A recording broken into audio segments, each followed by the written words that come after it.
کہ جب گناہ کا موقع ہے کوئی نہیں دیکھ رہا، اس وقت اے کاش دل پر یہ خیال جاں گزی ہو جائے کہ رب دیکھ رہا ہے۔ ایک بار حضرت ابراہیم بن ادم رحمۃ اللہ تعالی کی بارگاہ میں ایک شخص آیا، آ کر کہتا ہے حضور میں گناہ سے نہیں بچ پاتا۔ پلیز ذرا غور سے سنیے گا، بہت خوبصورت کیور اور پریکاشن ہے گناہوں سے بچنے کے حوالے سے اس واقعے میں۔ کہتا ہے حضور میں بچنا چاہتا ہوں، گناہ ہو ہی جاتا ہے۔ ہو سکتا ہے میرے بھائی یا نوجوان بھی ایسے ہوں کہ جو چاہتے ہیں گناہ نہ کریں مگر گناہ ہو جاتا ہے۔ حضرت ابراہیم بن ادم نے کہا اچھا ایسا کرو، گناہ کرنا چاہتے ہو؟ کہا ہاں بچ نہیں پاتا، مجھے کرنا پڑتا ہے گناہ۔ کہا ٹھیک، اب جب بھی تمہارا گناہ کرنے کا جی چاہے نا تو اللہ کا رزق کھانا چھوڑ دینا۔ کہتا حضور یہ کیسے پاسبل ہے؟ دنیا میں جو کچھ ہے وہ اللہ نے عطا کیا، اس کے بغیر تو جی نہیں سکوں گا۔ کہا اچھا اب گناہ کرنے کا جی چاہے تو ٹھیک ہے گناہ کر لینا، مگر ایسی جگہ جا کے کرنا جہاں اللہ نہ دیکھ رہا ہو۔ تو کہتا حضور east west north south every where جدھر بھی جاؤں گا اللہ تو دیکھ رہا ہے نا، وہ اللہ کی کائنات ہے۔ اچھا کہ ایسا کرو، گناہ کرنا ہے نا کرو، مگر اللہ کی زمین سے اللہ کی کائنات سے نکل کر لو۔ میں اس کی ملک اور اس کی ملکیت والی جگہ سے بھی باہر نہیں جا سکتا۔ اچھا گناہ کرنے کا جی چاہے ٹھیک ہے کرنا چاہے تو کر لینا، مگر جب ملک الموت تمہاری روح قبض کرنے آئے نا تو ان کو منع کر دینا کہ نہیں میری روح قبض نہ کریں، میں نے ابھی توبہ کرنی ہے۔ تو کہا حضرت nobody have power to deny، کون ہے جو ملک الموت کو منع کر سکے گا کہ میری روح قبض نہ کرو؟ جو وقت ہے وہ تو آ کر رہے گا۔ فرمایا اچھا پھر ایسا کرو گناہ جتنے کرنے کر لو، مگر قیامت کے دن جب فرشتے تمہیں جہنم کی طرف لے جانے لگے نا تو ان کو منع کر دینا کہ نہیں میں نہیں جاتا۔ کہا حضرت یہ کس کے پاس پاور ہے؟ وہ تو گھسیٹتے ہوئے جہنم میں لے جائیں گے، وہاں تو جو حکم ہو گیا اس پر عمل ہوگا۔ اب حضرت ابراہیم بن ادم نے پہلے کہتے ہیں نا مقدمہ، ایک آپ کہتے ہیں نا پہلے جزیات جمع کیے، باقاعدہ اس کا مائنڈ سیٹ بنایا، اب اسے خوبصورت سمری بیان کی۔ فرماتے بیٹا ایک بات سنو، تم اللہ کا رزق کھانا چھوڑ نہیں سکتے، اللہ کے ملک سے باہر جا نہیں سکتے، مرنے سے پہلے ملک الموت آئے تو ان کو منع نہیں کر سکتے، جہنم کے فرشتے تمہیں عذاب کے لیے لے جائیں تو ان کو بھی روک نہیں سکتے۔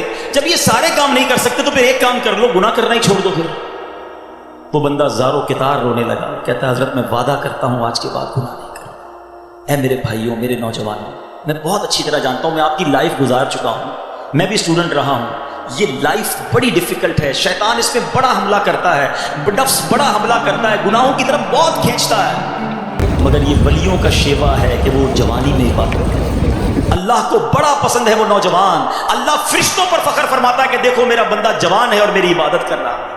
مگر آج جوان کہتا ہے جوانی تو دیوانی ہے، مزے کرنے کے دن ہیں، مولوی صاحب بوڑھا ہونے کے بعد میں اللہ اللہ ہی کروں گا، 40-50 سال کے بعد میں مسجد میں بھی چلا جاؤں گا، میں داڑھی بھی رکھ لوں گا، ابھی تو انجوائے کرنے دو۔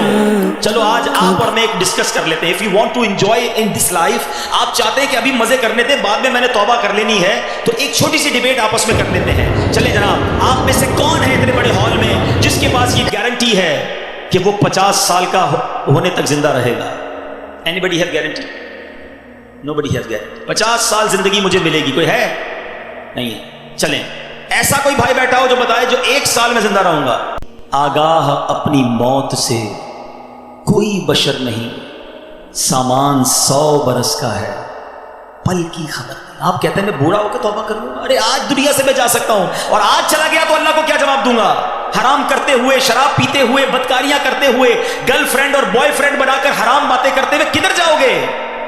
قبر میں کیا جواب دو گے؟ دیکھیں یہ دنیا تھوڑی ہے، میں نے آپ کو جنت کا ریوارڈ بتایا ہے، وہاں نہ ختم ہونے والی نعمتیں ہیں، دنیا کی ایکسپائری ڈیٹ ہے، we have to go from this world, ہم سب نے دنیا سے جانا ہے، مگر جنت میں جو چلا گیا اسے موت نہیں آنی ہے، ہم فیہا خالدون، قرآن کا وعدہ ہے کہ ہمیشہ ہمیشہ جنت میں رہیں گے۔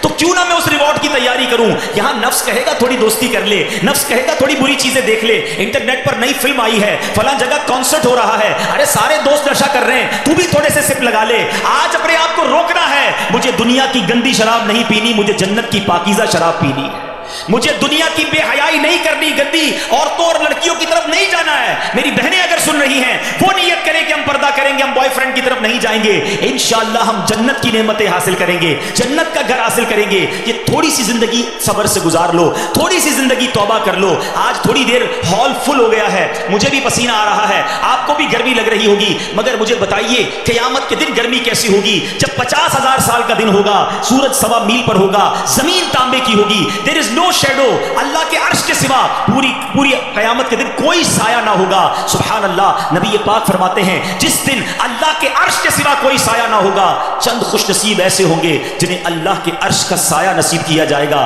ان 7 قسم کے لوگوں میں ایک قسم وہ ہے کہ وہ نوجوان جس کی جوانی عبادت میں گزری, قیامت کے دن اللہ کے عرش کا سایہ نصیب ہوگا.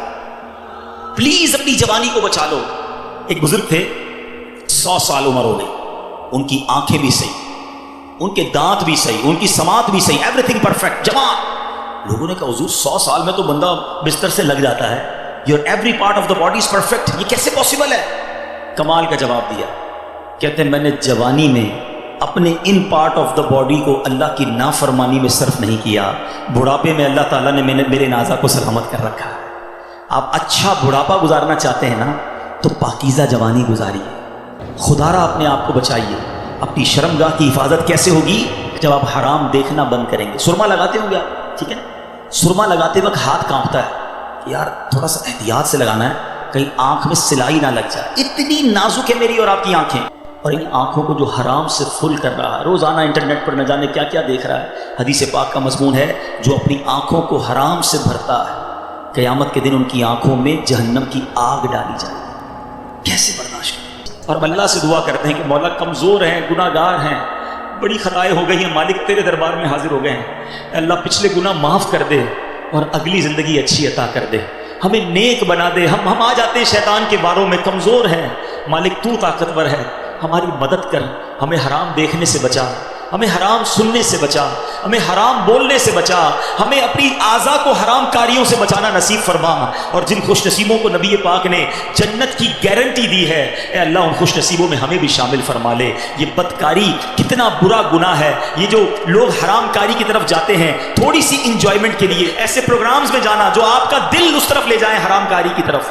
ہمیں پہلے پریکاشن کرنی ہوگی کہ تاکہ ہم اس طرف نہ جائیں اور اپنے آپ کو بچا لیں. تو آج میرا میسج یہی ہے, آج میرا پیغام یہی ہے کہ خدا را اپنی زبان کی حفاظت کریں, اپنی آنکھوں کی حفاظت کریں, اپنی پاکیزگی کی حفاظت کریں, نہ جائیں حرام کاریوں کی طرف. اب اس میں بہت بڑا پرابلم پتہ ہے کیا ہے؟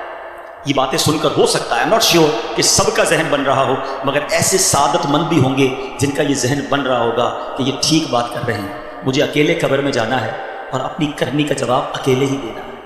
اب اگر مجھے اپنی قبر روشن کرنی ہے تو مجھے ان گناہوں سے بچنا ہوگا. یاد رکھو, جس طرح فیوچر برائٹ کے بارے میں سوچتے ہو نا کہ برائٹ فیوچر ہو جائے, کبھی برائٹ گریو کے بارے میں سوچا میری قبر بھی برائٹ ہو جائے, کیونکہ قبر 2 طرح کی ہوگی. There are only 2 types of graves. رسول اللہ صلی اللہ علیہ وسلم فرماتے ہیں قبر 2 طرح کی ہوتی ہے, حدیث پاک کا مضمون ہے, یا تو جنت کا باغ یا دوزخ کا گھرا. Now it's up to you which type of grave you like to live. کتنے سال قیامت تک کے لیے اس قبر میں رہو گے اور کیسے رہو گے؟ جہنم کے گھڑے میں, سانپ اور بچھوؤں میں, یا جنت کے باغ میں؟ یہ آپ نے ڈیسائیڈ کرنا ہے.